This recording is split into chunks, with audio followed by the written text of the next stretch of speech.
Alright, fourth time's the charm, right? Four-leaf clover is lucky. Maybe the fourth attempt at this video will be lucky too. Anyway, current state of our fishing industry. And I'm not talking about name calling or not name calling or anything like that. I don't care about any of that crap. I care about when I walk into my local Dick's or Sportsman's Warehouse, places like that. When it comes to hard baits, it looks like you're walking into a gas station that has half an aisle of tackle. And there's several reasons for this. One of them is forward-facing sonar, because everybody wants to catch them on a jig head and a minnow, because they think that's the only way you can catch them, or that's the coolest way to catch them. And it's not, of course.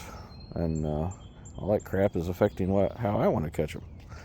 And anyway, you got folks now like Jacob Wheeler and his clan making videos about how great it is that MLF has banned forward-facing sonar, except for one period. It's making all these old school techniques come back when they shouldn't have left in the first place. But it's partly our fault too here as consumers. The manufacturers will make what they think they can make a profit on, and unfortunately that's jig heads and minnows right now. And it may be too little too late for all these social media stars to start doing something other than a jig head and a minnow. But anyway, the second part of it,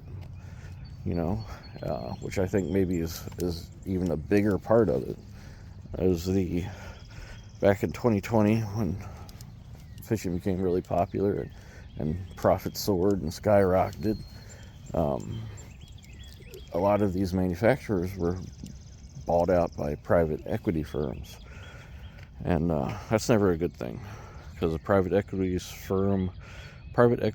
firm is not there for the long term. It's not there to grow a business. It's there to take every piece of or every amount of liquidable cash out of whatever they buy, get all the cash they can out of it, make a big profit real quick for their investors, and then dump what's left over.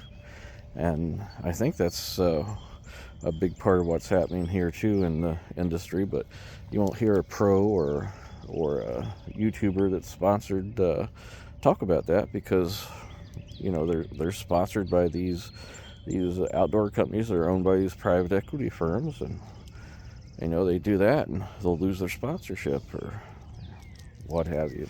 So it's kind of a shame that nobody's really got the cojones to say, hey, look what's happening here. And that's it's just not like lure manufacturers. It's every aspect of the outdoor fishing world really that's been infiltrated by, I'll say infiltrated, because that's exactly what happens with these private equity firms. They go in and wave a bunch of cash around to the owner or owners of these companies, and they sell out, of course, because there'd be very few people who would not sell out if you waved enough cash in front of them.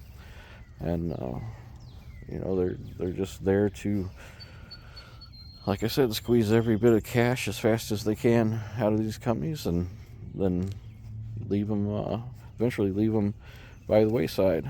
And when that really starts happening in the fishing industry, when that process starts, there'll be a lot of these businesses go out of business. A lot of workers lose their jobs, and us consumers are going to suffer too, because there won't be a lot of choice out there, if any. Let me know what you think. Like, comment, subscribe, share, all that stuff these algorithms like. But seriously, comment down below. Let me know what you think of it.